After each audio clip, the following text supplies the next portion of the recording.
Dahil sa kagustuhan mapasama pa rin sa negosyo ng Red Chaser ang grupo ni Lucio, kaya hindi na ito nakinig kay Roy at Mr. Wo at nagpunta pa rin ito sa bodega kung saan ginagawa ang droga ng Red Chaser.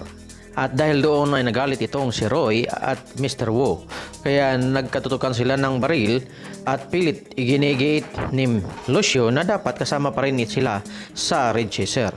So balit ayaw pa rin ni Mr. Wu na isama ang grupo ni Lucio dahil family business nga raw nila ito ng mga incheck.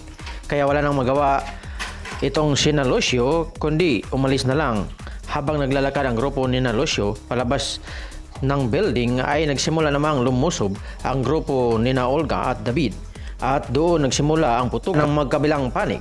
Samantala, ang grupo naman ni Lucio ay nagtatago muna habang pinapanood ang patayan sa grupo ni Roy at Olga.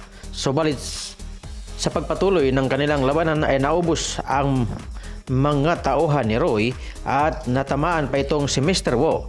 Kaya wala nang magawa itong sina Lucio kundi tulungan sina Roy at Mr. Wo. At pinaalis na ito at pinatakas na itong si Roy at Mr. Wo at sina Lucio na ang humarang kina Olga. Sa kalagitnaan ng kanilang labanan ay natamaan itong si Olga at dahil doon ay nakuha ni Lucio ang droga na hawak na sana ni Olga. Kaya inutusan ni Olga itong si Bullet na habulin itong si Santino na siyang may hawak ng droga. So balit hinarang ito ni Lucio kaya nagkabarilan itong dalawa, si Bullet at Lucio. So balit magaling itong si Bullet kaya napabagsak niya itong si Lucio. At nilapitan ni Bullet itong si Lucio upang tapusin sana ito at nakita niya itong si Santino na nakatayo sa gilid kaya binaril niya agad itong si Santino at dahil doon ay nalaglag ang baril na hawak nito at kampanting nilapitan ni Bullet itong si Santino sa pag-akalan na hindi na ito makalaban dahil wala na itong hawak na sandata at doon nagkamali itong si Bullet dahil hindi niya alam na lumalaban pala itong si Santino sa underground fight. Kaya hindi umubra itong si Bullet sa lakas ni Santino at dahil doon ay natalo ni Santino itong si Bullet at napatay ito. Samantala, kumikilos naman ang grupo ni Tisay habang nagdidiri itong si Tisay at Tanggol.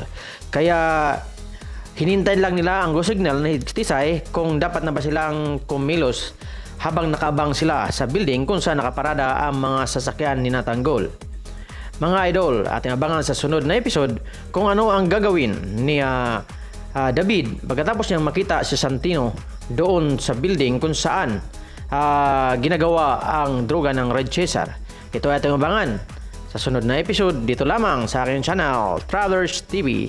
Sa mga hindi pa nakasubscribe sa aking channel, mag-subscribe naman kayo at i-post nyo naman ang notification bell para naman ma-notify naman po kayo sa sunod nating gawing mga video. This is Travelers TV, nagsasabi sa inyong maraming salamat po sa inyong lahat at mahal tayo ng Diyos.